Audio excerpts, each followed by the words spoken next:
Okay, so she gets most of the inmates into the day room, but it's like 4 inmates that's still standing around. So I already know what time it is. They want to talk. So I'm like, all right, what's up? Why y'all standing around? Like, y'all need to go in the day room like everybody else. And they're just like, just kind of like looking at each other. And I'm just like, nah, go in the day room like everybody else. Now, my purpose for doing that is this. Not because I wasn't willing to talk to them. I'm definitely going to talk to them. I already know the kind of look they gave me, so I already know what time it is. But because I don't know what happened to this inmate, I'm not saying anything in front of this officer. The officer lets me know that the day prior, the inmate went to work, and the inmate worked in the chow hall. Now, the chow hall, of course, is a kitchen where they have breakfast, lunch, and dinner. She said an officer called her and said, hey, is inmate such and such back in your dorm yet? And she was like, no, he haven't come back from work yet. So the officer was like, well, when he comes back, you need to send him back to the chow hall. The inmate comes back from the chow hall, and he's not by himself because when you send them from work, you send them in a group. And the procedure is that when they come into your dorm, you're supposed to do a search. After she searched him and the rest of the inmates, she sends him back to the chow hall. She lets him know, hey, officer such and such wants you back in the chow hall. Now, the search is to make sure they didn't steal anything from work. They're not bringing anything into your dormitory that they're not supposed to be bringing in there. So she did what she was supposed to do.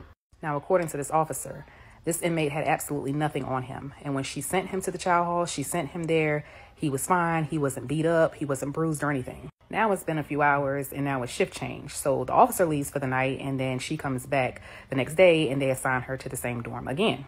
So when the new shift comes on, you always do a head count. It's an informal count. You just counting bodies, making sure that you have living, breathing bodies. So she counted. The inmate was in her dorm. During this time, it's like an early informal count. It's like 6 a.m. So, she counts the inmate. He's there, but she doesn't see his face or anything. And then later on, you have another formal count. Now, during formal count, all inmates need to be up, dressed, and standing at their bed so they can give you their last name and their DC number. This inmate couldn't get out of the bed to even tell her his DC number.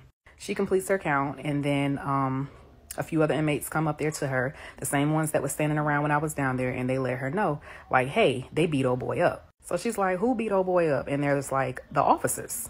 This is why I tell y'all that y'all need to check on y'all people that's incarcerated. I'm not saying you have to send them money, but at least let them call home at least once or twice a month so you can get an update as to what's going on in the prison. Let me just tell y'all that everything does not make the news. They cover up a lot of shit in prison, to include inmates' deaths. Just because these officers took an oath, it does not mean that they're mentally stable to do the job. And 9 times out of 10, a lot of them are in their power tripping. And when they know that an inmate doesn't have family that checks on them, when they know that an inmate is indigent, the inmate is very vulnerable to a lot of things that go on in there that y'all aren't aware of.